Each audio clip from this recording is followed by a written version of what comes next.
vou falar de um trecho desse livro que é O Não e o Sim, A Gênese da Comunicação Humana, de René Spitz, né?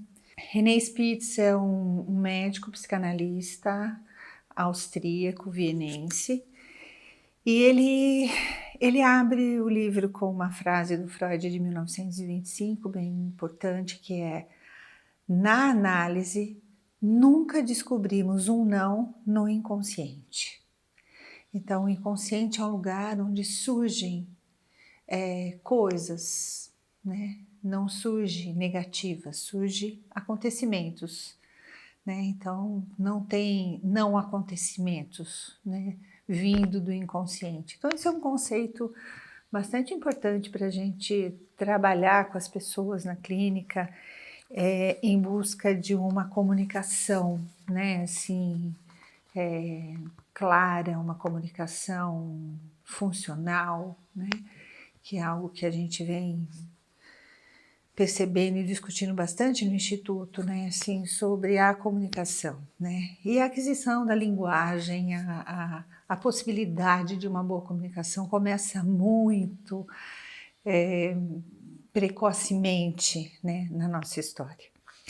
E eu vou colocar um pouco, eu vou ler para vocês uma parte desse livro que ele fala da tese da Gestalt, a Gestalt terapia, que essa é uma ideia muito importante que a gente leva muito tempo aqui também, juntando bastante a Gestalt com a psicologia corporal, lembrando que o Reich foi paciente do Peirce, né, que é o pai da Gestalt. Então, a tese da Gestalt. Prestem atenção. A primeira refere-se a uma descoberta da psicologia da Gestalt.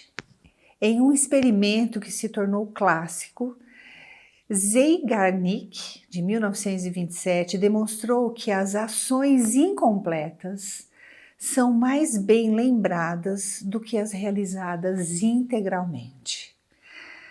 Se considerarmos o problema do não proibitivo do adulto à luz das descobertas de Zeigarnik, torna-se óbvio que para a criança cada proibição, seja verbal, gestual, ou seja uma combinação de ambos, inibe a ação iniciada pela criança. O número cada vez maior de proibições, portanto, deixa atrás de si um número igual de tarefas incompletas.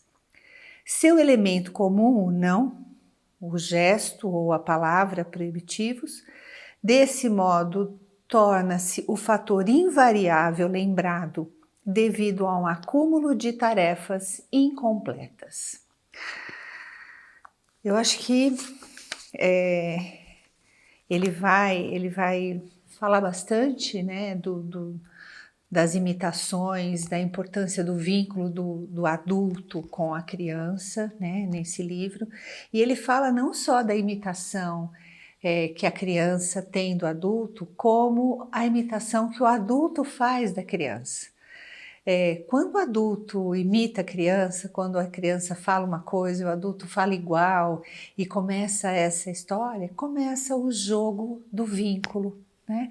Então, e também a importância dessa questão de a criança vai pôr a mão em um lugar, não, vai pôr a mão, não.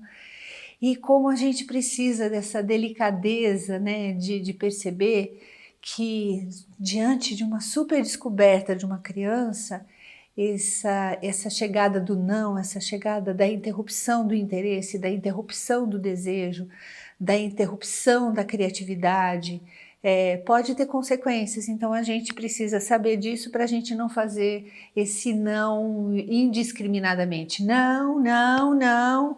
E aí tem pais que vão ficando meio que gostando de perceber que tem um efeito esse não, que a criança para rapidamente, né? Mas isso é uma parada num fluxo, né? E a gente depois vai querer uma criança solta, expansiva, que segue o fluxo, que segue os trabalhos, que segue as amizades, que segue as relações, que segue a profissão e às vezes depois começa também a interromper e a reproduzir um pouco de reeditar um pouco desse trauma dos feitos interrompidos, né? Então é uma grande e importante discussão, eu acho que pensar o não e o sim como a gênese da comunicação humana.